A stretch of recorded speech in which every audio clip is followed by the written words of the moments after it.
by the Congress. And as noted also at the last hearing, Your Honors, a very apt way to characterize the present state of the language of the PDAF is, over the years, these constraints, these restraints have become stricter and stricter on the Congress and on the President.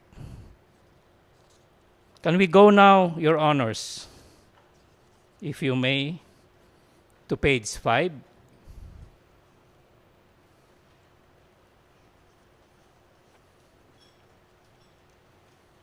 The page 5, number 2, the second special provision entitled Project Identification. It says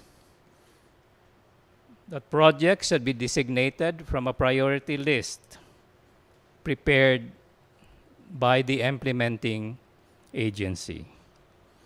Preference is given to projects located in 4th to 6th class municipalities.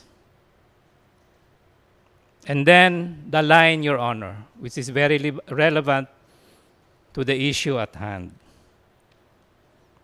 The implementing agency shall submit to the Congress said priority list, standard or design, within 90 days from effectivity of this act. Last Tuesday, Your Honors, some arguments were made that the act of the implementing agency of submitting this priority list, since it is post-GAA, violates the separation of powers. With all due respect, we do not read this to be so, Your Honor. Our take is that the obligation of the implementing agency is merely to help the Congress understand, to aid the Congress understand from already a very, very detailed menu of priority projects.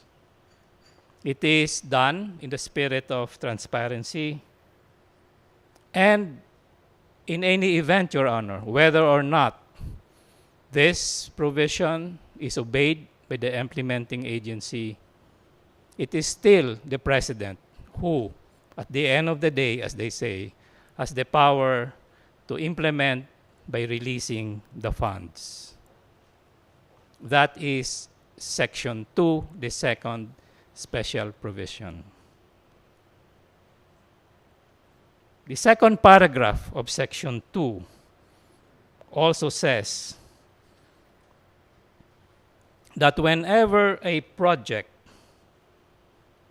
is identified outside the district of a legislator,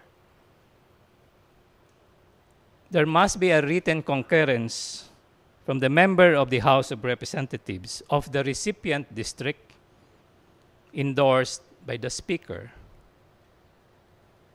Lest this also be taken as an argument, again, of crossing a constitutional line, with respect, we say this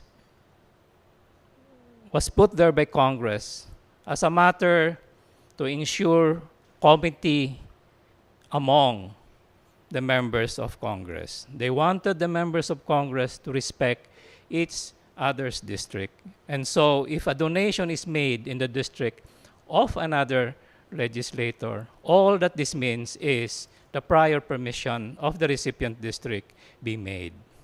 We argue this does not cross any constitutional line. With your permission, Your Honors, may we go to special provision number 3. That is still on page 5. Legislators' allocation. And this flows into the next page, Your Honor, section 6. This allocates 70 million for members of Congress and 200 million for members of the Senate, split between the so-called soft and the hard projects. The argument is made that this allocation violates the right of the President to execute the budget or the right of the President to spend. Again, Your Honors, with respect, this issue was already decided in PhilConsa. The allocation merely shows that the members of Congress can propose and identify within a maximum limit. It is again consistent with PhilConsa. As much as Congress can propose and identify, at the end of the day, it is the President who, exercising his executive powers, and only the President can issue an order for the release of the funds. We say, Your Honor, again, no constitutional line is breached. Paragraph 2, Your Honor, still of Special Provision number 3, states that the release of the fund should be 50% during the first semester and another 50% for the second semester. Does this violate the prerogative of the President to release? Again, we say no, Your Honor. All it does is to have fiscal discipline among the members of Congress.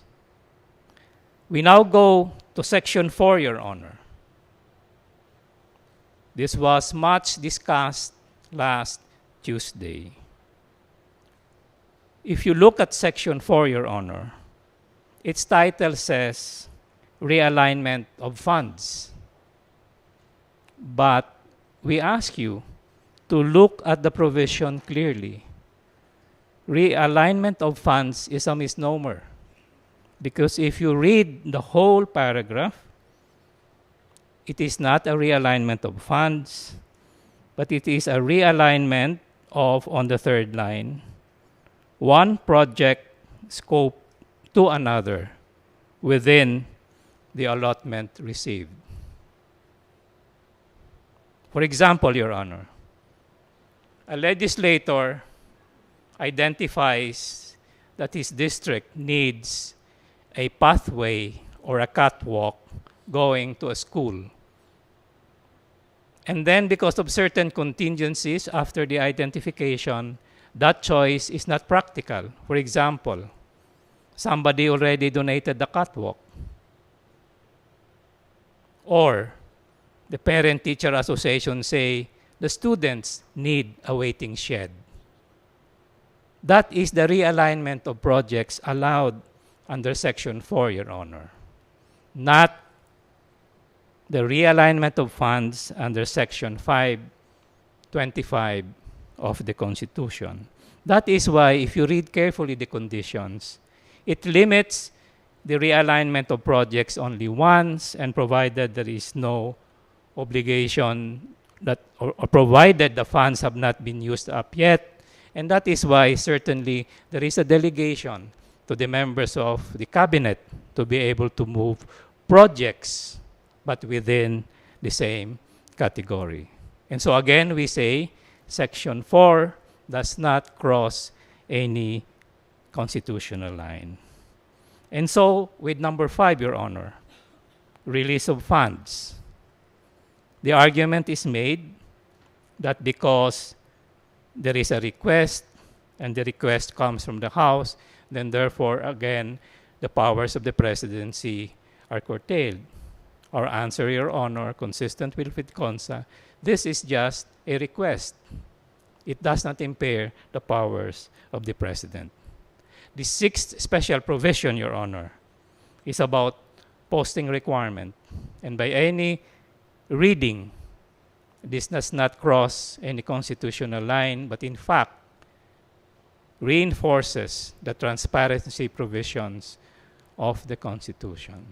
In sum, Your Honors, we argue on its face, and that's why thank you for your patience, on its face, verbatim, the provision of the 2013 PDAF are not unconstitutional.